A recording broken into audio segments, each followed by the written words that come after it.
Hello friend, we are dealing with the lesson on saying please, and in yesterday's video we have seen the introduction of easy gardener and we have seen some of the part of the text also.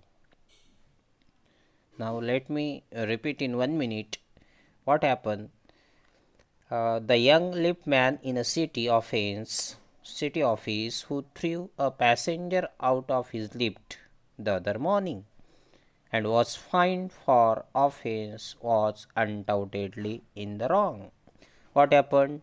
One man, one lift man, perhaps he may be the guard, he threw a passenger out of lift in the morning. Of course, he was wrong. Why he has done so? Because that passenger did not use the word please. He only said top because he wants to go perhaps on the top floor. And he said only top, but that lift man expected top please. And that's why this incident hurt the self-esteem of a lift man, and that's why out of anger he threw away hurled that passenger out of lift. Right. काय झालं होतं, आपण काल पाहिलेला जो incident आहे त्या लिफ्टमॅननं त्या पॅसेंजरला लिफ्टच्या बाहेर फेकून दिलं. का फेकून दिलं? तर त्या लिफ्टमॅननं त्या पॅसेंजरनं प्लीज हा शब्द उच्चारलेला नव्हता आणि लिफ्टमॅननं काय एक्सपेक्ट केलं असेल? Top please. म्हणजे तो प्लीज शब्द त्या पॅसेंजरनं म्हटला नाही आणि म्हणून त्या लिफ्टमॅनचा जो इगो आहे किंवा सेल्फ रिस्पेक्ट आहे तो दुखावला गेला आणि म्हणूनच की काय त्यानं त्या पॅसेंजरला लिफ्टच्या बाहेर फेकून दिलं.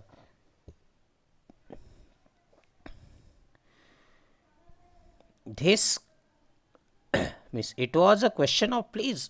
फक्त प्रश्न हा प्लीज ह्या शब्दाचा होता. आपला धडाच काय म्हणते? On saying please. बरोबर आहे. The complainant entering the lift said top. The liftman demanded top please. Complaint कोण आहे इथं? तर पॅसेंजर आहे, कारण की त्याला फेकण्यात आलेलं होतं बाहेर. लिफ्टमॅननं टॉप प्लीज डिमांड केलं, पण यानं फक्त टॉप म्हटलं म्हणून त्याचा सेल्फ रिस्पेक्ट दुखावला गेला आणि त्याला लिफ्टमधून फेकलं. And this concession being refused. म्हणजे जो प्लीज शब्द आहे तो रिफ्यूज केला गेला तिथं. He not only decline to comply with the instruction but hold the passenger out of the lift. म्हणजे सोप्या भाषेत सांगायचं झाल्यास प्लीज शब्द हा रिफ्यूज केला गेला तिथं, त्या पॅसेंजरकडून म्हटल्या गेला नाही. कदाचित हे इन्स्ट्रक्शन तिथं फॉलो झाली नाही म्हणून त्या पॅसेंजरला लिफ्टच्या बाहेर फेकण्यात आलं.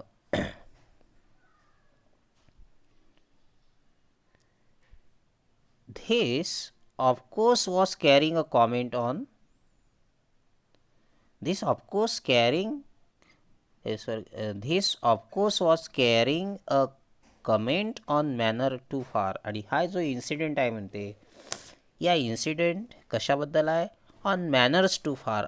आपण मॅनरला धरून या इन्सिडेंटवर कमेंट करू शकतो. Discourtesy is not a legal offence. Main sentence आहे आपल्या टेक्स्टमधलं.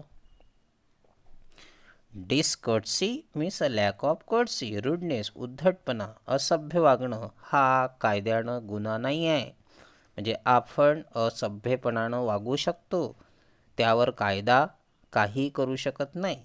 बरोबर आहे. बट जसं मी तुम्हाला काल सांगितलं आहे की saying sorry, please, no mention, thank you, these are unwritten code of conduct. हे न लिहिलेले रूल्स आहे. जरी आपण उद्धटपणानं वागू शकतो, पण आपली सोसायटी काय एक्सपेक्ट करते?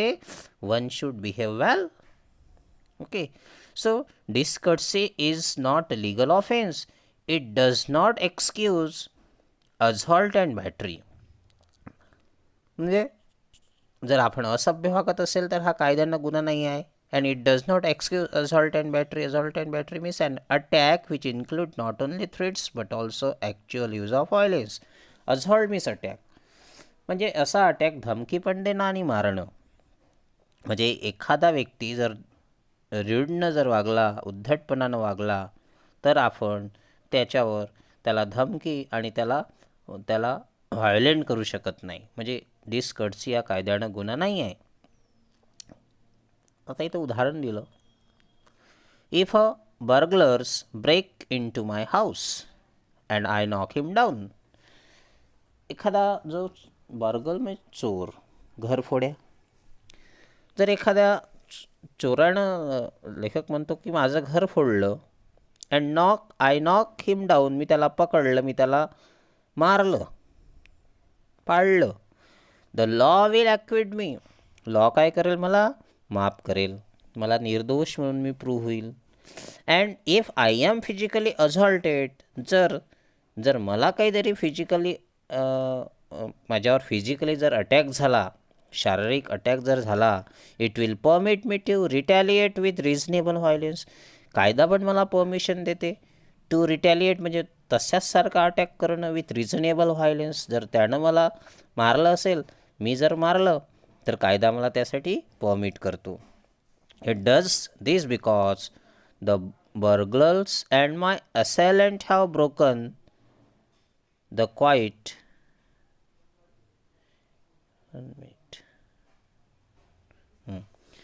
So it does this because the burglar and my assailant means attacker, burglar and my assailant have broken quite definite commands of the law. म्हणजे या चोरानं किंवा त्या अटॅकरनं जे कायद्याचे जे काही कमांड्स आहे ते ब्रेक केलेले आहे. But no legal system could attempt to legislate against bad manner. मात्र अशी कोणती कायद्यामध्ये तरतूद नाही आहे जे कशाबद्दल? Against bad manner. एखादा उद्धटतेने वागत असेल तर त्याच्यावर कायद्यानं कारवाई होईल. कोणं थँक्यू म्हटलं नसेल, कोणं प्लीज म्हटलं नसेल, तर त्याच्यावर आपण कायद्यानं कारवाई करू शकत नाही. सपोज मी शिकवता म्हणजे क्लासमध्ये शिकवता तुमच्या क्लासमधून जातो आहे आणि माझा पाय एका विद्यार्थ्याला लागला. आता ॲक्च्युली हे माझं कर्तव्य आहे, मी सॉरी म्हणावं. पण सपोज मी सॉरी म्हटलं नाही, तर तो विद्यार्थी काही म्हणजे पोलीस स्टेशनला जाऊन पोलीस कंप्लेंट करू शकत नाही किंवा कोर्टात जाऊन लिगली न्याय म्हणू शकत नाही जर मी सॉरी म्हटलं नसेल तर. मात्र ह्या ज्या सगळ्या गोष्टी आहे, ह्या अनरिटन कोड ऑफ कंडक्ट आहे. ह्या आपल्याला सॉरी, थँक्यू, प्लीज हे म्हणावं लागतं. एनिवे पहा पुन्हा, but no legal system could attempt to legislate against bad manners. म्हणजे कोणताच लिगल सिस्टम अशी नाही आहे जे कायदा करू शकेल अगेन्स्ट बॅड मॅनर्स. उद्धटतेने वागण्याच्या विरोधात कायदा करू शकेल अशी कोणती सिस्टम, लिगल सिस्टम नाही आहे, असं लेखक म्हणतो. ऑर कुड sanction the use of violence against something. किंवा असा व्हायलेंट म्हणजे एखादा व्हायलेंट असा कायदा करू शकते अगेन्स्ट समथिंग म्हणजेच bad manner, which it does not itself recognize as legally punishable offence. जोपर्यंत तो लिगली पनिशेबल ऑफेन्स राहणार नाही तोपर्यंत कायदा काही करू शकत नाही. म्हणजे बॅड मॅनरच्या विरोधात कायदा काहीच करू शकत नाही. आवर सिम्पती विथ द लिफ्टमॅन. आपली सिम्पती लिफ्टमॅनला जाते. कशी? तर त्याला टॉप प्लीज हा शब्द एक्सपेक्ट होता. We must admit that the law is reasonable. आपल्याला हे ॲडमिट करावं लागेल, कबूल करावं लागेल की लॉ रिझनेबलच आहे, म्हणजे कायदे हे कायद्यानेच चालतात. It would never do if we were at liberty. काय झालं असतं म्हणते, if we were at liberty, आपल्याला जर स्वातंत्र्य राहिलं असतं to box people's ear. Box means to punch म्हणू शकतो, मारणे, हुक्का मारणे, बुक्की मारणे. To box people's ear because we did not like their behaviour. or tone of their voices or scroll on their faces. पहा काय म्हणते लेखक इथं, जर आपल्याला लोकांची बिहेवियर आवडली नसती, लोकांच्या बोलण्याची टोनिंग आवडली नसती, त्यांचे फेशियल एक्सप्रेशन आवडले नसते, आणि जर आपण प्रत्येकाला बुक्की जर मारत गेलो असतो, जर कधी आपल्याला लिबर्टी राहिली असती. पण आपल्याला लिबर्टी नाही आहे. आणि असं जर झालं असतं तर काय झालं असतं, our fist would never be idle. Fist म्हणजे भुक्की म्हणतो आपण, मूठ. Which would never be idle. Idle रिकामी किंवा इथं आळशी. आळशीचा अर्थ म्हणजे आपली भुक्की अशी गुपचाप राहिली नसती. And gutters of the city would run with blood all the day. म्हणजे शहराचे ज्यात नाल्या आहे, गटर्स आहे, दिवसभर त्याच्यातून रक्त वाहलं असतं.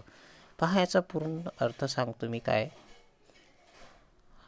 हा जो इतका जो पूर्ण पॅसेज आहे, याच्यात लेखक काय म्हणतो आहे, जर आपल्याला बॅड मॅनर्सबद्दल जर लिबर्टी राहिली असती, की कोणं जर बॅड एखादं फेशियल एक्सप्रेशन त्यानं आपल्याला उद्धटतेनं दिलं, मारली बुक्की. एखाद्यानं चुकीचं बोललं, मारली बुक्की.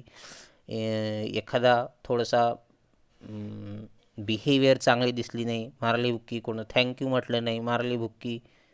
बरोबर आहे. जर अशी जर लिबर्टी आपल्याला राहिली असती, तर अशा वेळेनं शहरातल्या ज्या नाल्या आहे, गटर्स आहे, दिवसभर त्यातून रक्त वाहलं असतं. मात्र आपल्याला कायद्यानं legally discourtesy is not legal offence. हा कायद्यानं गुन्हा नाही आहे. Anyway, I may be as uncivil as I may please. मला जितकं वाटेल तितकं मी अनसिव्हिल राहू शकतो, असभ्य वागू शकतो. हां, मला ते वागता येतं. कायदा काही करू शकत नाही.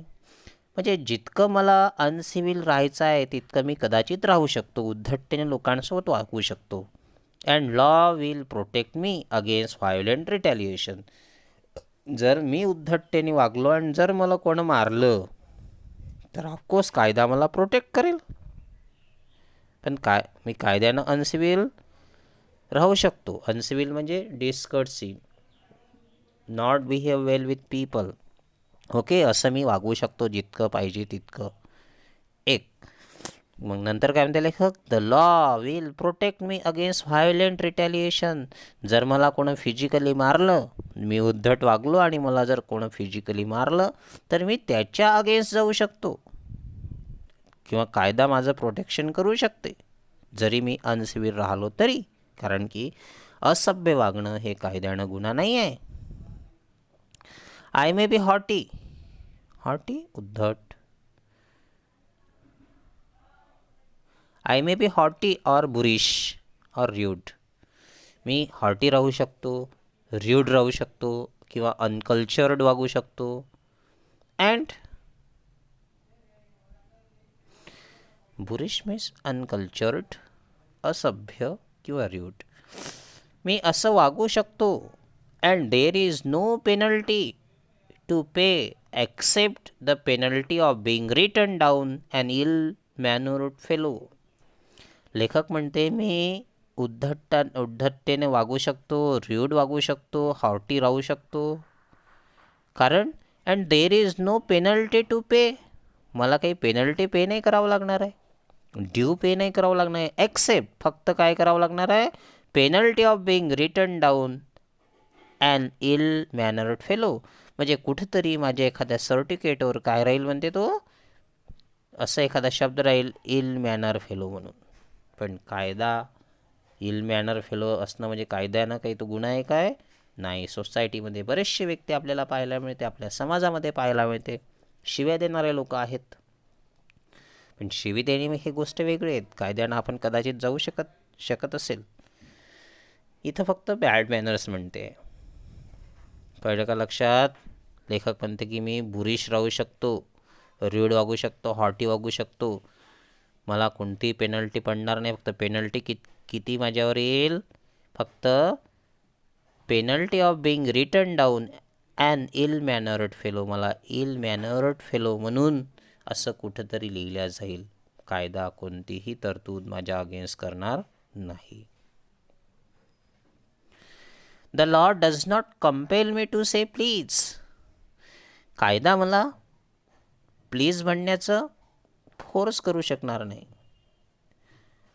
काय म्हणते? The law does not compel me's force. Me's law does not force me to say please. कायदा मला प्लीज म्हटलंच पाहिजे असं फोर्स करू शकत नाही. Or attune my voices to other people sensibilities. किंवा अट्यून म्हणजे लोकांसोबत चांगलंच बोललं पाहिजे, माझ्या बोलण्याची टोनिंग चांगली असली पाहिजे, पीपल सेन्सिबिलिटीसारखी असली पाहिजे, असा पण कायदा मला फोर्स करू शकत नाही. Any more than it says. म्हणजे कायदा असं पण म्हणू शकत नाही that I shall not wax my moustache. म्हणजे मी मिशी व्यवस्थित केली नाही. मुस्टॅच म्हणजे मिशी. Or dye my hair. म्हणजे केसाला डाय केलं नाही. Or wear ringlet down my back. म्हणजे पहा, जर मी दाढी मिशी व्यवस्थित केली नाही, केसाला हेअर डाय केली नाही, किंवा रिंगलेट्स मी ठेवले नाही, तर कायदा काहीही करू शकत नाही. These are my personal things, right. It does not recognise. आता पहा, सोसायटीमध्ये किती लोकांची दाढी वाढलेली असते. किंबहुना दाढी वाढवण्याची फॅशन आहे. कोणाचे नख वाढलेले असतात. तर मग काय आपण पोलीस स्टेशनला जातो की कोर्टमध्ये जातो? कोर्ट सपोज माझे नख खूप वाढले, तुम्ही पोलीस स्टेशनला जाऊ शकता? नाही जाऊ शकत. कारण की discourtesy is not a legal offence. मात्र मी दाढी करावी, मी नख कापावे, मी व्यवस्थित राहावं, हे आपल्याला समाज शिकवतं. आणि प्रत्येकजण हेच अपेक्षा पण समाजामध्ये करते. ओके. हां, सुंदर टेक्स्ट आहे हा. It completely depends upon good manner.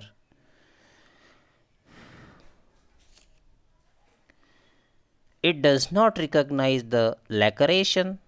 Laceration means cut or a tear of our feeling as a case for compensation. Means it does not recognize the laceration of our feeling as a case of compensation. There is no allowance for moral and intellectual damages in this matter.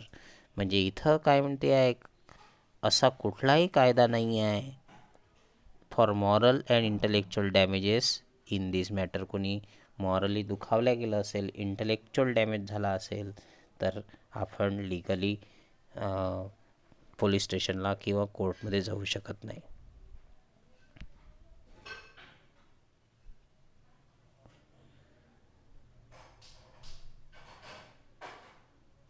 चला तर आता इतकंच.